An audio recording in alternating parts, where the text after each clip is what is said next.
جزاكم الله خيرا. جزاكم الله خيرا.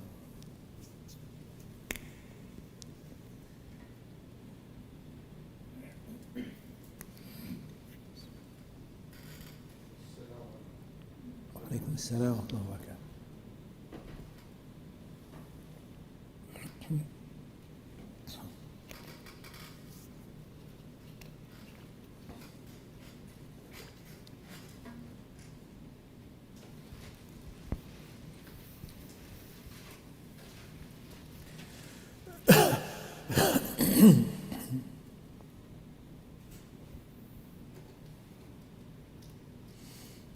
السلام عليكم ورحمة الله وبركاته. بسم الله الرحمن الرحيم. إن الحمد لله نحمده ونستعينه ونستغفره ونعوذ بالله من شرور أنفسنا وسيئات أعمالنا.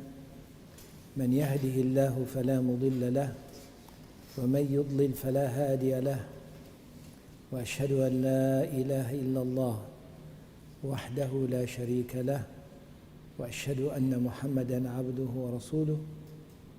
اللهم صل وسلم وبارك على نبينا محمد وعلى آله وصحبه ومن تبعه إلى يوم الدين. أما بعد. Inshallah, we will continue in Surah Al-Baqarah, and Allah subhanahu wa ta'ala within the ayat we are talking about, Allah subhanahu wa ta'ala is talking about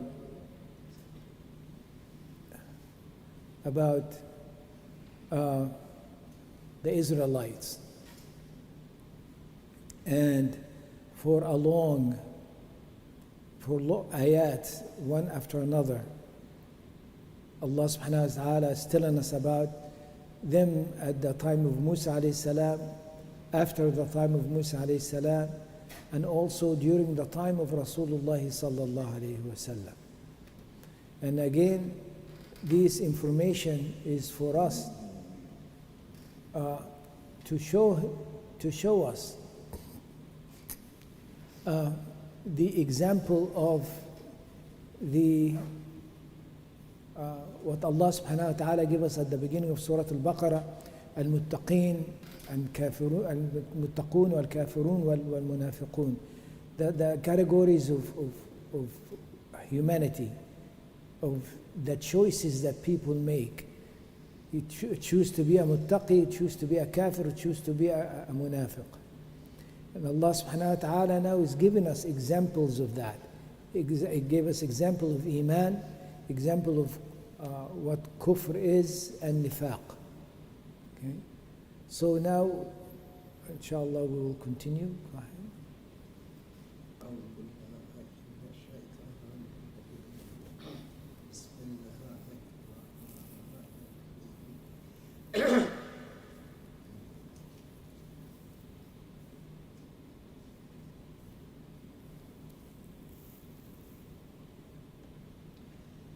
ومنهم أميون لا يعلمون الكتاب إلا أماني وإن إلا يظنون فويل للذين يكتبون الكتاب بأيديهم ثم يقولون هذا من عند الله ليشتروا به ثمنا قليلا فويل لهم مما كتبت أيديهم وويل لهم مما يكسبون وقالوا لن تمسنا النار إلا أياما معدودة قل أتخذتم عند الله عهدا فلن يخلف الله عهده أم تقولون على الله ما لا تعلمون بلى من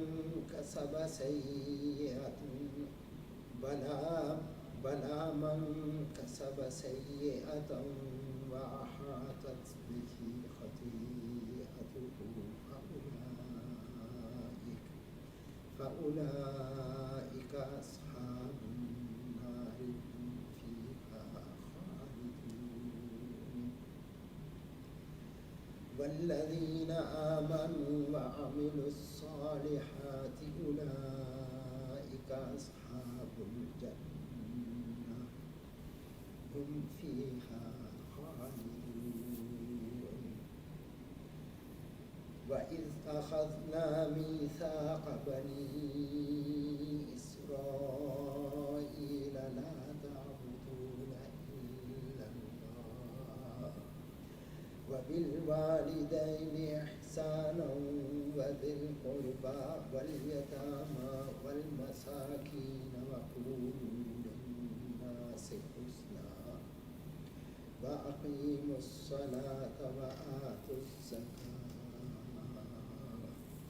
ثم توليتم إلا قليلا منكم وأنتم معرضون. جزاك الله خيرا. And there are among them unlettered people who know not the book, but they trust upon false desires, and they but guess. Then woe to those who write the book with their own hands and then say, "This is from Allah," to purchase with it a little price. Woe to them for what their hands have written, and woe to them for what they have for what they earn thereby. And they say, "The fire shall not touch us but for a few numbered days." Say, have you taken a covenant from Allah so that Allah will not break his covenant? Or is it that you say of Allah what you know not? Yes, whoever earns evil and his sin has surrounded him, they are dwellers of the fire, they will dwell therein forever. And those who believe and do righteous good deeds, they are dwellers of paradise, they will dwell therein forever. And when we took a covenant from the children of Israel, worship none but Allah, and be dutiful and good to parents, and to kindred, and to orphans, and al-masakin, and speak good to people, and perform as-salat and give zakah, then you slate back except a few of you while you are backsliders. بسم الله الرحمن الرحيم الحمد لله والصلاة والسلام على رسول الله وعلى آله وصحبه ومن والاه. So within this ayat, Allah subhanahu wa ta'ala continues talking about those who change the book with their own hand. Remember, this ayat came, is mentioned after the ayat of Al-Baqarah, the cow, that they argued about what it is before they slaughtered it and so forth. And before that is the people of As-Sabt, the people of on the shore, on the sea, where they were told not to fish on Saturday. So Allah subhanahu wa ta'ala, the ayat right before this ayat talking to the believers, أَفَتَطْمَعُونَ أَن يُؤْمِنُوا لَكُمْ, do you have hope that they will believe in you? Meaning believe in that which you brought, meaning Rasulullah sallallahu alaihi wasallam, that which you believe in. And some of them would change the book with their own hand, and they say this is from Allah, and they buy, ثمنا قليلا, a cheap price with this. Allah subhanahu wa ta'ala says, وَمِنْهُمْ أُمِّيُّونَ. Okay? When Allah subhanahu wa ta'ala said that and when they meet you, they say we are believers, and when they are together, they say, are you going to talk to them about that which when Allah subhanahu wa ta'ala, when you meet Allah subhanahu wa ta'ala, they will take it against you, and something that you said, it will be approved upon you and will be used against you at the day of judgment. Meaning that the idea of them thinking of Allah subhanahu wa ta'ala knows what they are doing and aware of them internally and externally is not there. It's not there. They think so long that it doesn't come out, then it's okay. Okay, so don't talk to them because they will hold this against you at the day of judgment and talk about it and so forth. So Allah subhanahu wa ta'ala here says, وَمِنْهُمْ أُمِّيُّونَ. And some of them are ummiyun. Ummiyun meaning they do not know, they are unlettered. لا يعلمون الكتاب إلا أماني وإنهم إلا يظنون. They do not know the book, okay, except general information and speculation. Okay, so it's not, they cannot go in details of things. Okay, so now what are they going to do? They're just going to believe in that which the others will give them. Who are the others? Those who are writing the book with their own hand now. And they say this is from Allah subhanahu wa ta'ala. Meaning that they are exclusive with the information. Okay? Some of them will have the books and that which they altered in the books, and that is exclusive to them. And when somebody comes in with information or questions, then they will give them the information that they need. But the information is exclusive to them. This is Allah subhanahu wa ta'ala prohibited them from doing that. The whole idea of Allah subhanahu wa ta'ala sending the messenger of Allah is to make things clear, okay, and not to hide things. Okay, so what are they going to do? Those who are unlettered, okay, they just going to get what the others are giving them, and they think it is the truth and they follow it. And again, there is a difference between someone who refuses the message and he goes on his own way and figure out things on his own and desires and so forth, and the difference between this and a person who knows the truth and he altered the truth and then presented to the people as the truth. Okay, there's a difference between الضالين and المغضوب عليهم. Okay, so now they say, meaning those who change the book with their own hand, لن تمسنا النار إلا أياما معدودة. The hellfire will not touch us except a few days. And this is there is someone who talking to just a few days ago, okay, who's a minister, okay, teaches and write books, and one book that he wrote is to prove that the Bible is not the word of Allah.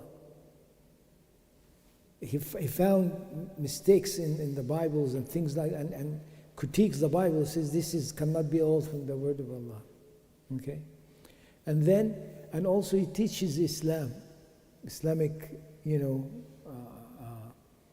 culture and Islam as a religion for those who are, in schools and colleges and so forth. So he has knowledge of all of this. So when he is told, so why don't you know that this is the truth? Yes. Okay, do you know that the Quran is the word of Allah and Muhammad sallallahu alaihi wasallam is the messenger of Allah? Yes. So why aren't you taking this now in? So you find that the pride comes in, I am a man who people are following me.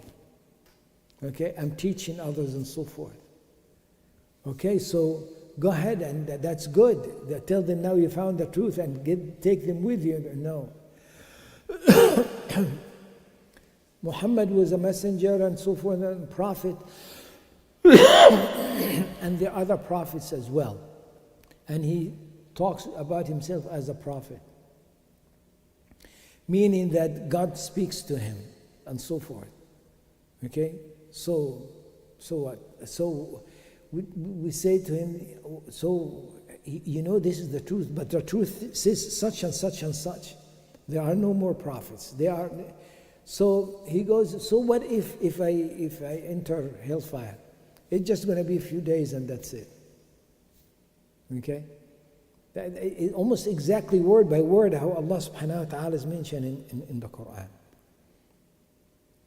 So he knows that this is what he's preaching is something that is not the word of Allah, but he's still preaching it because of pride that he carries, because of whatever is this dunya that he has.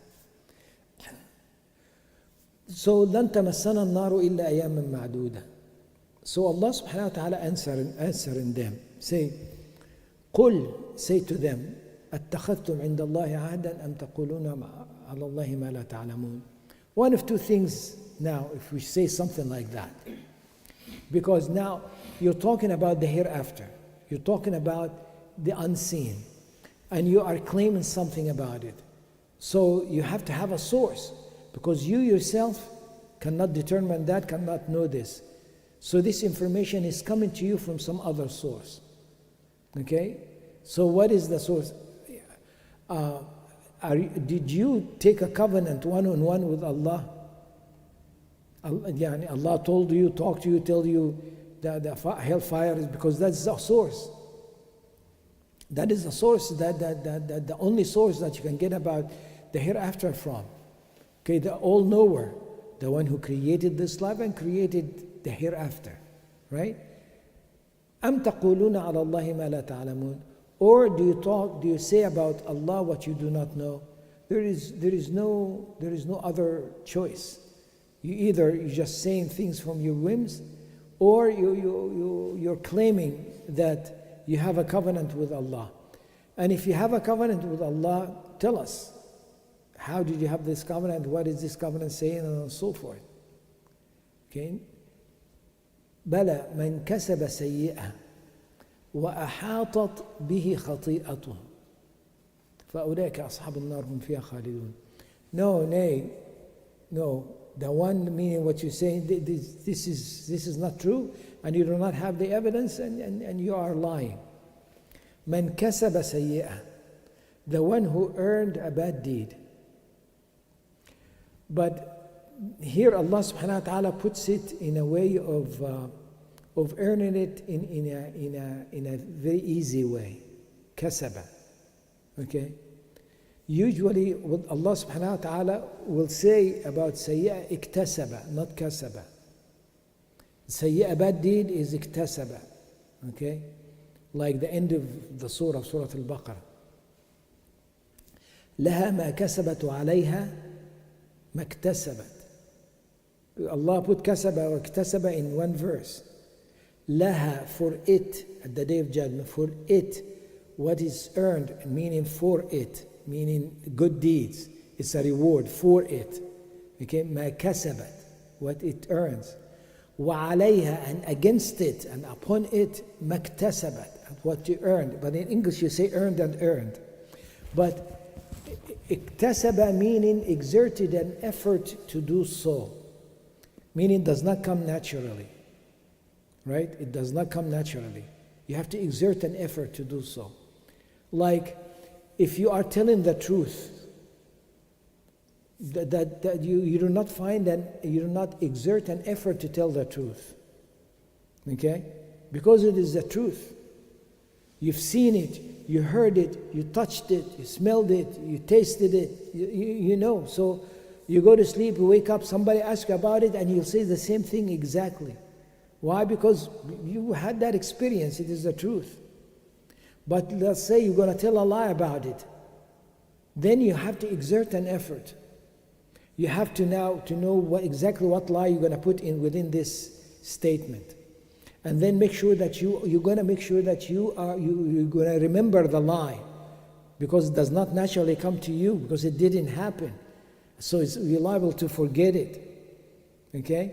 There is a saying in Arabic saying, if you go into lie, you better have a good memory. Okay? If you're going to lie, you better have a good memory. Okay? So because you exert an effort to do this. So that's iktisab. That's iktisab, ifti'al.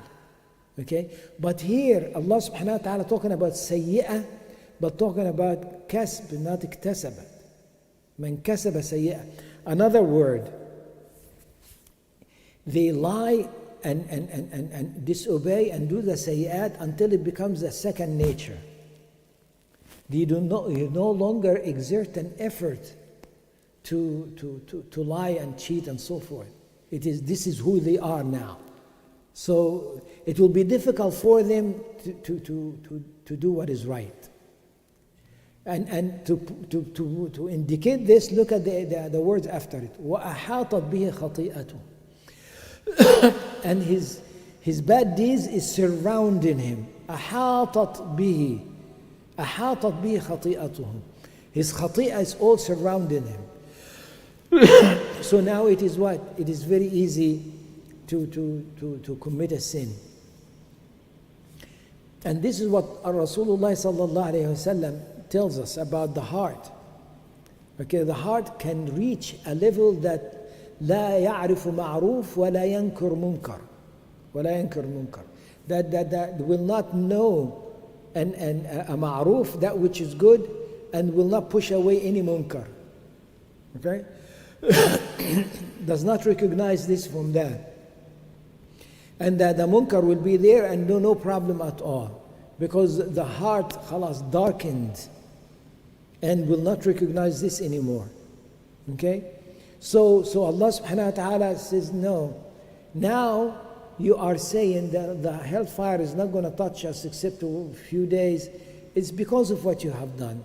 Now you are saying what Allah subhanahu wa ta'ala did not say. You're talking about things that you do not know. You are claiming things, and now you're telling others about that which you do not know, and you made claims about it and telling them it is the truth. Okay? فَأُولَٰئِكَ أَصْحَابُ النَّارِ. Those are the companion of hellfire. Okay? And the word companions, that means it's with you wherever you go. Okay? And they are in it khalidun. They are in it forever. And then Allah subhanahu wa ta'ala says, وَالَّذِينَ آمَنُوا وَعَمِلُوا الصَّالِحَاتِ أُولَٰئِكَ أَصْحَابُ الْجَنَّةِ هُمْ فِيهَا خَالِدُونَ. The other side, آمَنُوا وَعَمِلُوا الصَّالِحَاتِ.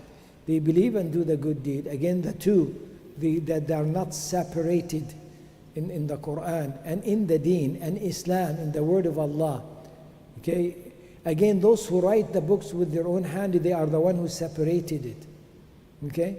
The Israelites took the technicality of things and the spirituality, they throw it out completely. And the technicality, they were so involved in it that to the point that they adjusted in it, kept adjusting in it. And you go to the Nasara, the Christians, they went the other way. They went very spiritual and has nothing to do with the action and the laws. So all you have to do internally to believe in something and you are saved. Neither one is on the path. So وَالَّذِينَ آمَنُوا وَعَمِلُوا الصَّالِحَاتِ. As for those who believe and do the good deed, أُولَٰئِكَ أَصْحَابُ الْجَنَّةِ. Those are the ones that are the companion of Jannah. Okay? هُمْ فِيهَا خَالِدُونَ. they are in it forever.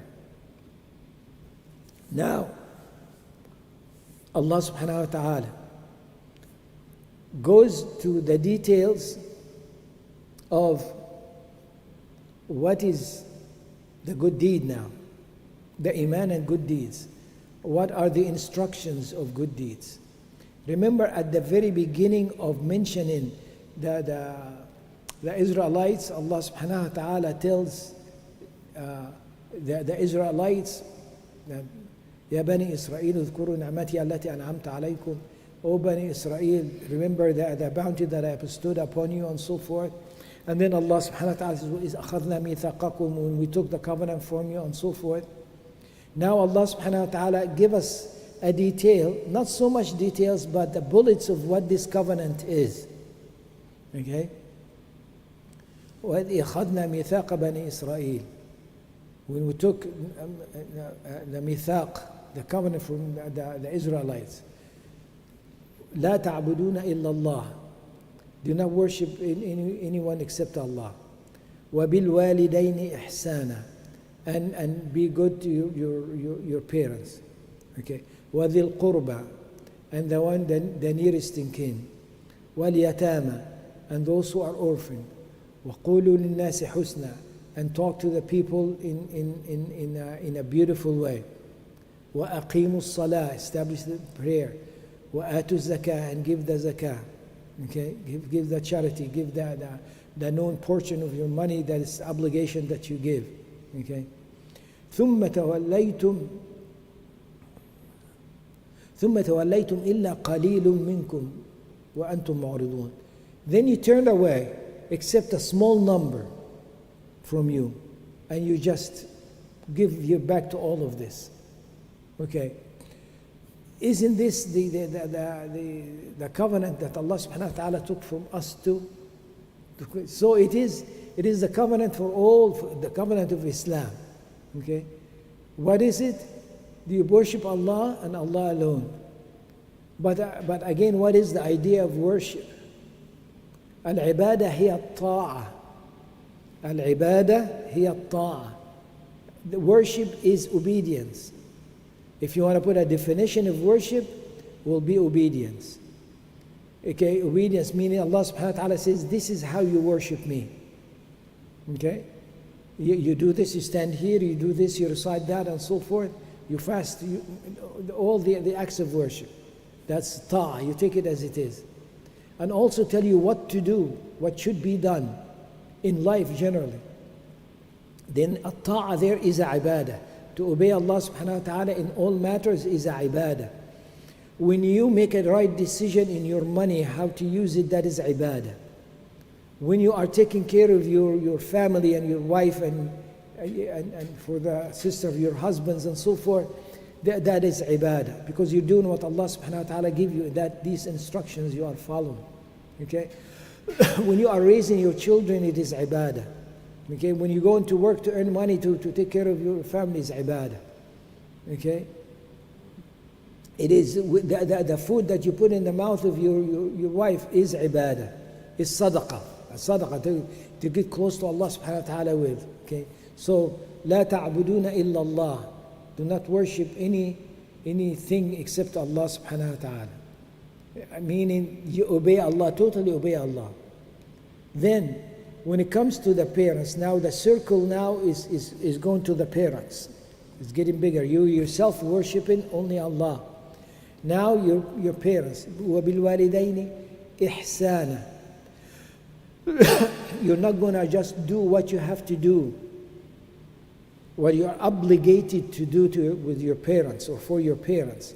But you're going to do it in a beautiful way and extra and do more what you are given to do. What you asked to do. Okay? So again, you can do what you are asked to do in a way of frustration, in a way of not liking it, and so forth. Allah subhanahu wa ta'ala says, no, you do not do that. You deal with your parents in the most beautiful way. The smile has to be there. You give them something and you know how they like it. That glass of water, you can get any glass of water and give it to them. but is the glass of water clean? Is it really smooth and so forth? Is it what is the temperature of the water? Okay? Do they like it a little bit warm or a little bit cold? Or do they like something else with it that would change the taste to something that they like? Do they want to, that is ihsan. That's ihsan. Okay? Can you imagine yourself living your life like this? The life of ihsan. Meaning everything that you do, you are taken and manipulated in a way to do a better way, a good way, a beautiful way. Okay? Not just for yourself, it is for others. For others. وَبِالْوَالِدَيْنِ إِحْسَانًا. And then who else you deal with? The qurba. Now the circle becomes wider than the nearest relatives. Okay, the qurba. The qurba, the nearest relatives, you take care of them first before you go out. وَالْمَسَاكِينَ. Okay? Al-masakin, the miskin comes after the qurba. Can you imagine if the qurba was a miskin? He comes first. Okay? The qurba is a miskin, comes first. Can you imagine the al-walidain? And they are the qurba, of course, the nearest, very near. And they are masakin as well. That's so much duty now. Okay? So it is an investigation in your part to see the qurba who are needy. In need of anything. Okay? Wal-masakin and a miskin. Again, a miskin could be a one that has some kind of income and has a work that they do, a job and so forth, but can be categorized as miskin. Okay? So the miskin could be someone that you do not notice, or the average person do not notice. But you need to investigate about the masakin. So now Allah subhanahu wa ta'ala is telling us the circle of the society. So when the society is such a society that everyone doing the best they can in a beautiful way and extra way to those who are near to them and so forth, all these circles will meet. All these circles will meet. Right? Imagine, us right here in the community. Right? You're taking care of those who are nearest kin to you, your parents and so forth, and your relatives, right? And then you go to the miskin. Everyone will do this, right? Then what happened? We're going to meet at the masakin, right? We're not going to meet at our parents or our nearest kin because they are close to each one of us. You're not obligated to take care of my family and so forth. But you are obligated to take care of the miskin, and me too. So we're all going to meet at the masakin. See how beautiful the society will be. Okay? The miskin will be taken care of everybody else. Everybody who is capable will be going to the miskin. So the miskin has a lot of directions that this is coming from. Okay? The help is coming from. So now that it is a society of the companions, okay, of Rasulullah sallallahu alaihi wasallam, and how dispute did not increase. The circle of dispute was taken care of right away.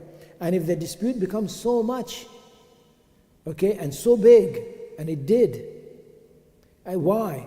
It's because of an opinion of what is to do, what is the most ihsan to do in here, or what is the best decision to do in here.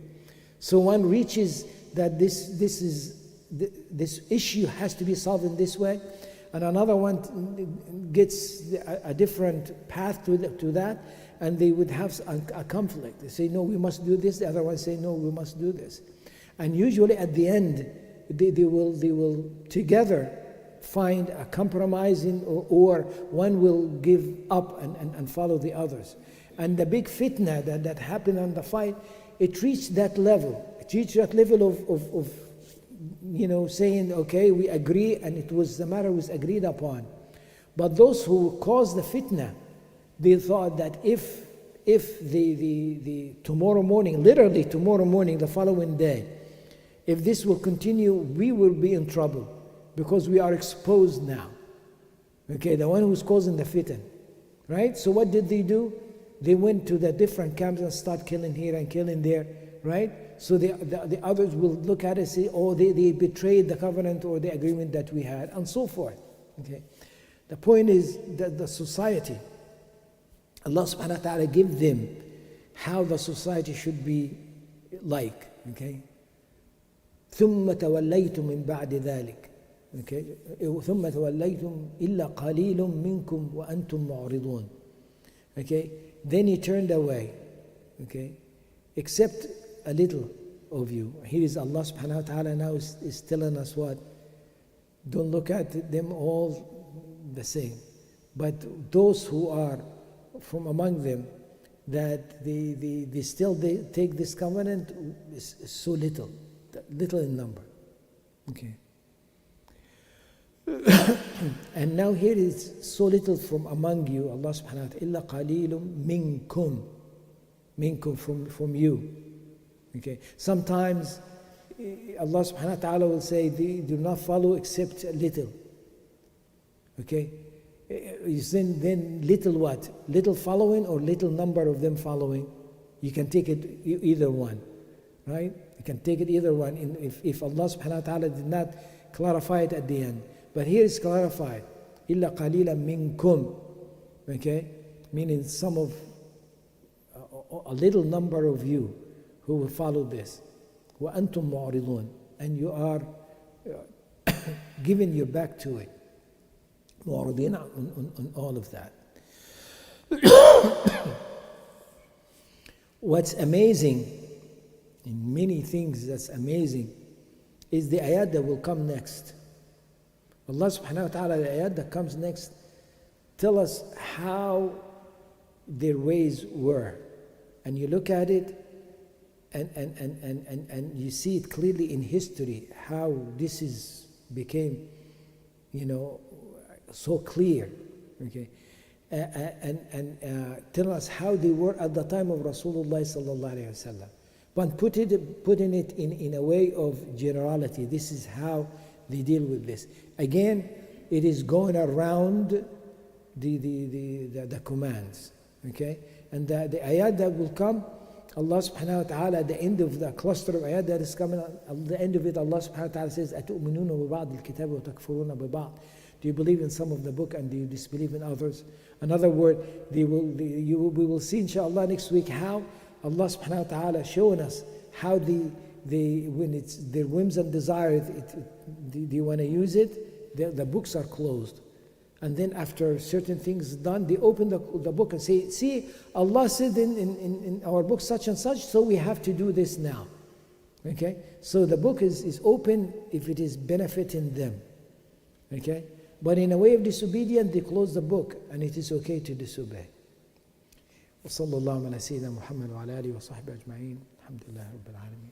If you would like to make any comments, inshallah. Yeah, I got some on the fifth night home. Yes. So I was wondering about the verse about the few days in hellfire, because I read, I don't know if I'm pronouncing it right, but the scholar Ibn Taymiyyah. Ibn Taymiyyah, yes.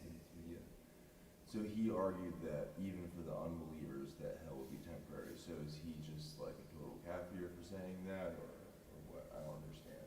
I thought he was like a accepted scholar. Okay.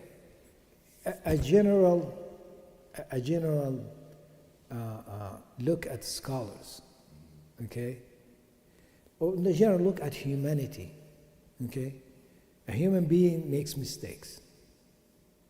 A human being makes mistakes. There's no human being that doesn't make mistakes, okay? So, except the prophets and the messengers of Allah, Allah is protecting them, okay? So when you take in from scholars, you're taking from many scholars, right? And the expectation is that they are legitimate people who have good intention to dig and get the information and so forth for the benefit for everybody. Now, but also they can make mistakes. So also they can make mistakes. Okay. So now, what you said here, it doesn't matter the details. You're saying here is a big scholar, and now there is something that is said here.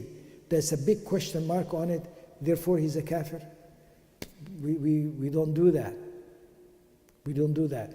See, if someone falls into kufr, not necessarily he becomes a kafir. You understand? If someone falls into kufr, not necessarily he's a kafir. Okay? So if there is, whatever that subject is, okay, whatever that point is, if it is way off and clearly that through hadith and the verses of the Quran is saying something different, then he made a mistake. Just simply made a mistake. Okay? So the rule is we take, okay, from people, and we also let go with what they say, right? We are ready to take from them what's beneficial, and not also push back on them. Okay. I read his arguments, and I think he's interesting. Okay. Maybe we don't have the time here to discuss. Go ahead. So I think what he was getting at, like there's verses in the Quran that says that talks about. I can't remember exactly. I don't really have the education, so you can sit here and pick me apart. But like I don't really have all the education. Nobody will pick you apart now.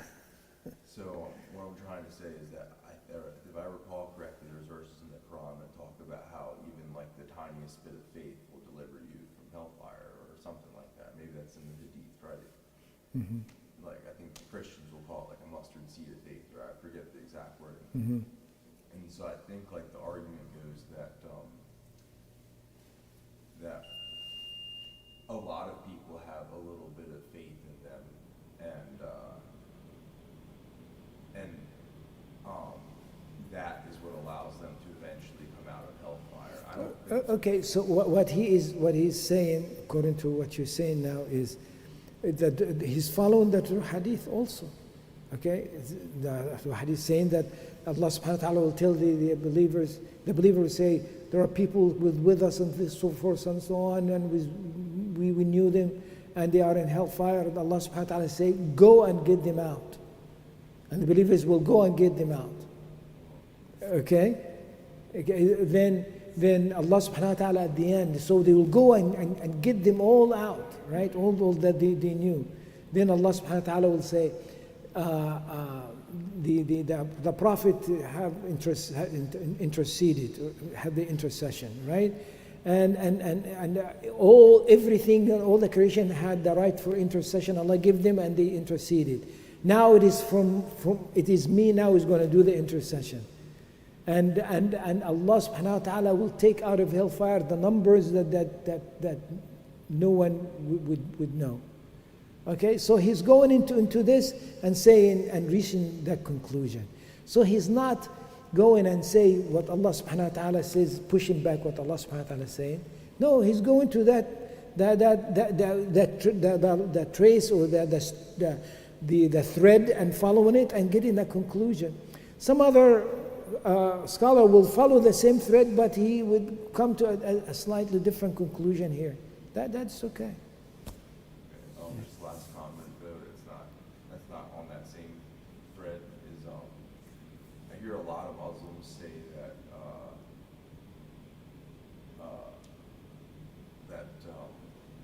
we'll only go to hell for a few days, like almost verbatim, because it's like a way to cop out. And I think that's interesting how even though it's talking about the Jewish community here in that particular time context, is I actually hear a lot of Muslims say that all the time. You don't really have to worry about it, because as long as you're Muslim, you'll eventually come out of it. And so Yeah, well, what do you that's- think about that? Like, Well, if that- you're technically Muslim, But a split of second of hellfire is like, as Rasulullah ﷺ said, a person who did not have a bad day in his life, and it's put in hellfire for a split of a second, he will come out and say, I've never had a good day in my life. So, okay, yeah, so just tell them, okay, you wanna stay for a couple of days? Okay. The day with Allah may be equal to 1,000 years. We'll see. Yeah. So I worry about those people. Yeah, well, even alhamdulillah. the slightest bit of hellfire is going to feel like Correct. forever or whatever. Yeah. And one more thing is that, so I think going along with the previous argument is that, well, if someone can just say, well, I'm Muslim, and take the Shahada, right? Then according to this logic, that they'll eventually come out of hellfire as long as he said the Shahada. No, not necessarily. Not necessarily. Okay.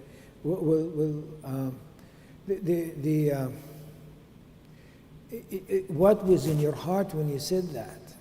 Okay. And see, there were some of the Jewish communities in Medina asked Rasulullah sallallahu alaihi wasallam questions. And they said these questions, the one who knows it, only a messenger, the one who knows the answer. Because we have our books, we have the answers, nobody knows it, right? They come to Rasulullah ﷺ and ask, and Rasulullah ﷺ, after a few days, give them the answers. In Surah Al-Kahf, okay? So they were amazed. They said, Nashhadu annaka Rasul. We believe you are a messenger now. And they started to believe. So they believe in Allah, they believe in Musa alayhi salam, and now they believe in Rasulullah sallallahu alaihi wasallam, that he's a messenger. Then what? Ma yamna'kum min ittiba'i. They were told, what's stopping you from following me? Right? So they said, our ways. No, we're not going to leave our way. Will you say that now these Shahada, they're Muslims? And no, because they recognize those who are Unitarian Church. We go visit them, they say Rasulullah ﷺ is a messenger. They say that the Quran is the word of Allah. Okay? But they say it is among other messenger and other book, but so the ittiba, following is, they're not going to follow. So you cannot say that this is now is a shahada that, okay, ittiba is always with it. Go ahead. أخونا الصديق إن شاء الله.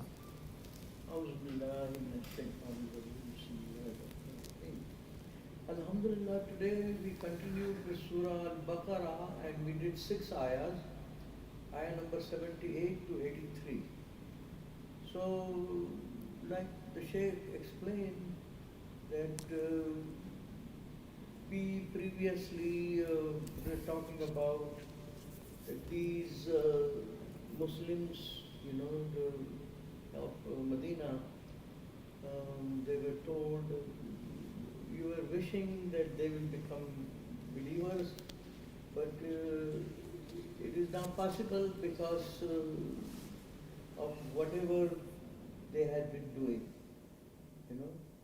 So now it continues with the same thread, and Allah subhanahu wa ta'ala is talking about minhum ummiyuna la ya'lamuna al-kitab illa amani wa inhum illa yazunnun. Among them there are some illiterates who do not know their holy book. They follow their own desires and do nothing but conjecture. What it means here is their book is Torah, and they don't follow